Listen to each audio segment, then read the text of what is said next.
Et puis on pourra aussi parler des sociétés transnationales, de nos bonnes sociétés du CAC 40 qui, lorsqu'elles ont des filiales, notamment en Afrique, elles se privent pas d'organiser certains loisirs pour leurs cadres. Et je peux donner des signes précis et citer Orange, France Télécom. Voilà, vous voyez, on parle, et moi je suis tout à fait d'accord. Vous vous rendez compte de la gravité des propos que vous venez de tenir? Absolument. Mais qu'il m'attaque en diffamation. Qu'il m'attaque en diffamation. Dans l'affaire Orange, le seul qui a été sanctionné par la direction d'Orange, ça a été le cadre de la maison qui a cherché à mettre de l'ordre et à dénoncer les faits. C'est lui qui a été sanctionné. Des faits de pédophilie? Oui, le viol d'une gamine de 14 ans qui se retrouve enceinte des œuvres d'un cadre d'Orange. Oui, ça s'appelle de la pédocriminalité, oui, effectivement. Et ce cadre, il a failli y laisser sa peau. Parce que c'est aussi comme ça que ça se passe. D'un mot, quand vous avez entendu parler de toutes ces histoires de pédophilie dans l'église avec les prêtres, vous aviez 11 ans, vous, qu'est-ce que vous en avez pensé de ce sentiment de... J'ai honte. J'ai honte. Jamais ça ne vous est arrivé, ça? Si, mais ça ne m'est pas arrivé avec des curés, ça m'est arrivé en orphelinat. Nous avions des attouchements. Même nos juges, puisque vous voulez me faire parler, je vais vous dire, même les juges pour enfants, dans les années 50, faisaient des attouchements sur les enfants dans les orphelinats. L'orphelinat Saint-Vincent-de-Paul, c'est connu. Il y a de grands politiques qui ont des dossiers. Ah bon? Ben, c'est pour ça qu'ils ont fait une belle carrière. Non, vous rigolez. Bah, évidemment. Vous connaissez les politiques qui n'ont pas de dossier? Non, mais là, sur les attouchements avec les enfants, c'est ce qu'on appelait les balais roses à l'époque. Oui, mais ça a toujours existé, ça a toujours été... Et vous-même, vous en avez été victime, vous dites, de la part des juges ou de... Victime, oui, quand même. Bon, quand il faisait tomber son crayon, ou elle tombait, ou il ouvrait sa braguette... on se racontait ça entre nous, et puis voilà. Vous avez fait des fellations à des adultes ou des choses comme ça? Non, je ne suis pas allé jusque-là, mais on s'est laissé un peu tripoter, oui, parce qu'on avait droit à des bonbons, enfin c'est une image, mais c'est un peu ça, oui. Mais ça c'est le monde qui va... Ça vous a pas traumatisé? Ben si, c'est pour ça que quand on en parle aujourd'hui, je trouve ça... Ça me fait frémir même, que ça existe encore. Vous savez, mais les orphelinats aujourd'hui, c'est sordide. On croit que tout a évolué, tout ça, c'est sordide. Ces histoires d'abandon, d'adoption. Ce qui est terrible à votre époque, c'est des gens qui abusaient de leur autorité. Déjà, le fait de disposer de la vie d'un enfant, alors que ce n'est pas le vôtre, je trouve ça très sincèrement... épouvantable. Et vous œuvrez, vous militez contre ça aujourd'hui encore, parce que vous êtes assez discret. Non, je ne suis pas un militant. Je ne suis pas un militant. S'il faut ouvrir ma gueule, je l'ouvre, mais je ne suis pas quelqu'un qui va... Je ne suis pas armé pour ça. Je ne suis pas armé. Mais tout à l'heure, suffisamment bien entouré pour ça. Quand vous évoquiez certains responsables politiques, vous dites on le savait, ça veut dire que vous avez vu vous saviez que certains responsables haut placés étaient des tripoteurs et ensuite ont fait des carrières. Mais bien entendu, bien entendu.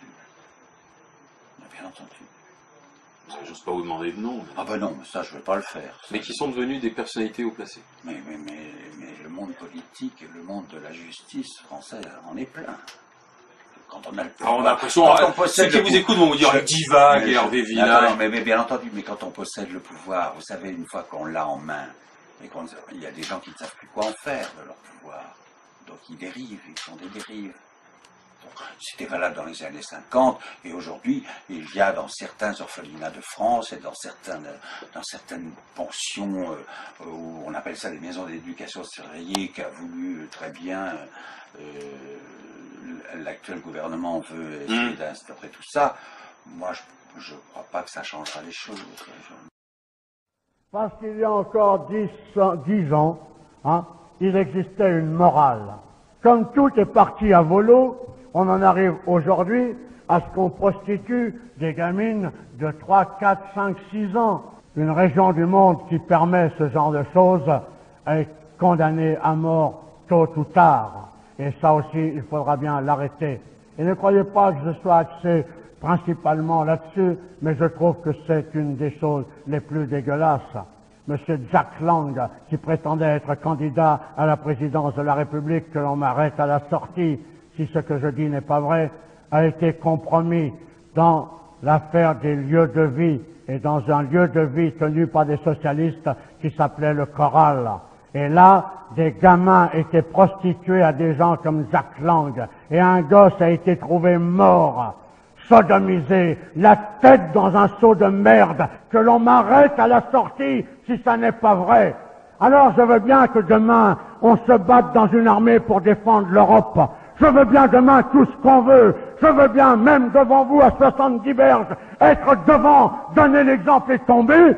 Mais l'Europe, je m'en tape tant que mon pays est pourri. Et ce que je veux sauver dans un premier lieu, c'est mon pays, c'est ma patrie. Et je veux que tous les Jack Lang de France et d'ailleurs soient pendus haut et court et aient des comptes à rendre. Et c'est uniquement par notre tenue, par notre allant, par notre morale, par notre certitude dans la victoire que nous exigerons que ces gens-là payent parce qu'ils doivent payer. Cette fois-ci, je suis pas content. Les Ballets écarlates est le premier film qui ne sort pas dans les salles. Et pourquoi? Parce que jadis, il y a eu une histoire qui s'appelait les Ballets roses. L'aide de camp du général de Gaulle convoquait des adolescentes dans un pavillon de chasse et organisait des partouzes. Ça a défrayé la chronique, mais curieusement, la presse à l'époque n'en a pas beaucoup parlé. On a mis tout sur le dos du recruteur, qui est une espèce de Mac, et finalement, les hommes politiques s'en sont sortis, personne n'a été condamné. Et quand j'ai regardé les journaux de l'époque, je me suis aperçu que personne n'en parlait. Aujourd'hui, nous sommes devant une recrudescence de la pédophilie sur les enfants. Les Ballets roses, c'était des petites jeunes filles, c'était déjà pas bien. Mais là, il s'agit d'enfants, quelquefois de 6 ans, de 3 ans, que l'on viole pendant des espèces de réunions, et non pas par un sadique, un malheureux malade forcené qui a perdu la raison. Non, ce sont des gens tout à fait normaux, qui occupent généralement des postes très importants parce qu'ils sont obligés d'acheter ces enfants pour une soirée, par conséquent de donner de l'argent ou aux parents ou aux recruteurs. Et c'est souvent des enfants de pays étrangers qui sont en France, quelquefois en clandestin. D'autres fois, ce sont carrément des fils d'ouvriers, même quelquefois, des gens beaucoup plus importants. Et ça m'a dégueulasse. C'est dégueulasse. Et je ne sais pas, j'avais vaguement traité ce sujet dans le Témoin que vous avez vu dans ma collection. C'était Philippe Noiret qui était amoureux d'une fille de 12 ans qu'il assassinait, mais c'était un cas très particulier. Ensuite, je m'en suis occupé dans Noir comme le souvenir. Une petite fille qui avait été enlevée, comme celle qui vient d'être libérée, qui s'est évadée après 8 ans, où elle était séquestrée par un type qui s'est suicidé. Ça s'est passé en Autriche, elle est à la une des journaux aujourd'hui. J'avais traité ça un petit peu comme ça, des petits cas. Mais là, devant ces réseaux qui comprennent des notables, des gens que nous côtoyons tous les jours, des gens qui logiquement ne sont pas fous. Alors là, ça m'a vraiment dégoûté. Alors j'ai fait le film, et je ne vous dis pas la fin, vous verrez la fin, elle est terrible. La fin est terrible, je crois que c'est une des fins les plus dramatiques que j'ai pu faire dans ma vie. Et j'ai voulu stigmatiser ces réseaux pour les faire disparaître. Et alors évidemment, quand le film a été fini, je me suis dit, je vais le montrer aux associations caritatives. Il y en a plusieurs qui s'occupent justement de récupérer ces enfants, car si on découvre 2 ou 3 enfants assassinés par an ou disparus, on ne parle pas des 100 000 enfants qui sont enlevés et 3 jours après, on les retrouve soit dans un parc, soit devant leur porte, soit dans un bois. Et à ce moment-là, ceux-là sont traumatisés mais retrouvés. Alors ça, on n'en parle pas de ces gens-là. Alors c'est pour ces enfants-là que j'ai fait le film, pour que ces réseaux soient détruits. Car c'est comme des nids de vipères, des nids de scorpions, il faut détruire ça. Alors, je fais le film, je le montre à des associations caritatives qui me disent « Mais monsieur Mocky, nous on lutte depuis des années pour ça, pour ce que vous venez de montrer. Les photos dans les fermes où on met des enfants nus et on leur fait faire l'amour dans des fermes, on fait des photos qu'on vend dans le monde entier. » Alors je révèle tout ça, et quand le film est fini, je le montre dans une salle. Alors les mères pleurent, c'est un mélo, c'est un grand mélo flamboyant comme on en faisait. On ne peut pas ne pas faire un mélo avec une mère qui cherche son enfant, car le film c'est une mère dont l'enfant a disparu et qui le cherche. Hein, il n'y a pas plus mélo que ça. Mais c'est un mélo avec un fond social et un fond, il faut absolument arrêter ça. Alors, le film terminé, je le présente. Bon, ces associations trouvent ça très bien, mais par contre, je commence à voir que des gens se détournent du film. Au lieu de m'aider à le sortir, et en plus, j'avais décidé, une fois mes techniciens et mes artistes payés, de donner tout l'argent à ces associations pour qu'elles s'occupent de ces enfants violés. Car il y a maintenant des maisons avec des psychologues qui s'en occupent après, parce qu'il faut s'en occuper. Une fois qu'ils ont été violés à cet âge-là, évidemment, ils ne sont pas bien. Hein.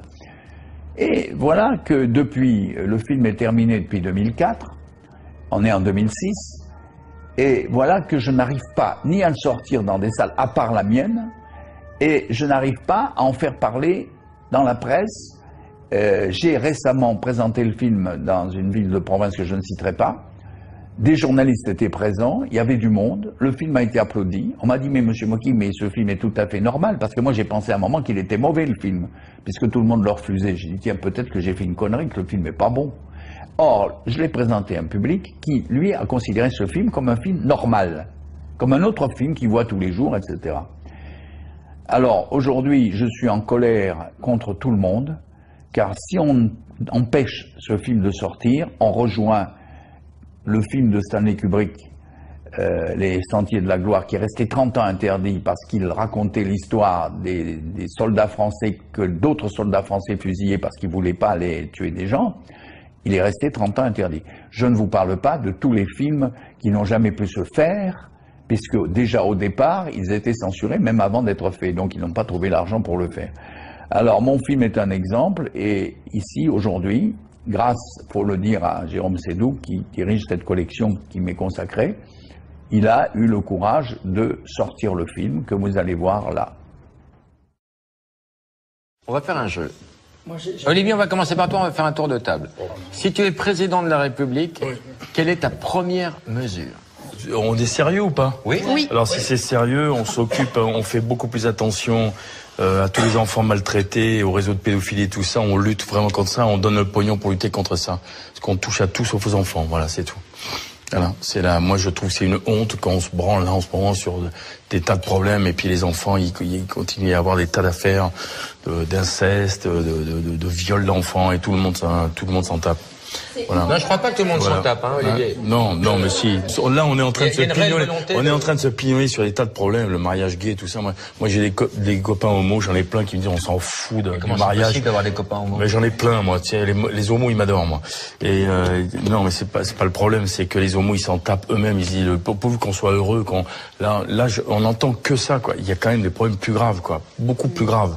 Pardon, voilà. Mais tu penses que si c'est une question de moyens, si les flics ont plus de blé, ça va anéantir les prédateurs qui sont en embuscade, alors ça va éradiquer le problème? On prend les vraies sanctions, alors, et voilà, c'est tout, quoi. Quand tu penses qu'un mec qui braque une banque, il prend plus d'années de tôle qu'un mec qui encule un môme, voilà, moi j'ai fait des autopsies, moi, d'enfants de 18 mois qui s'étaient fait sodomiser par des mecs, avec le fion comme ça. Moi, je l'ai fait, moi, tu vois, j'ai fait des autopsies, tu vois, j'en pleure encore, et moi, la nuit, je me relève et je vais voir mes enfants dormir pour voir s'ils vont bien, je pleure à côté de leur lit. Voilà ma vie aujourd'hui, ce que c'est à côté de mon métier de cinéaste. Voilà. Et j'ai des potes flics qui sont chez les psychiatres, des mecs qui sont à la brigade des mineurs, qui sont, tu vois, je trouve que ce n'est pas normal. On ne fait pas assez attention à ce qu'il y a de plus beau au monde, c'est un enfant, c'est tout.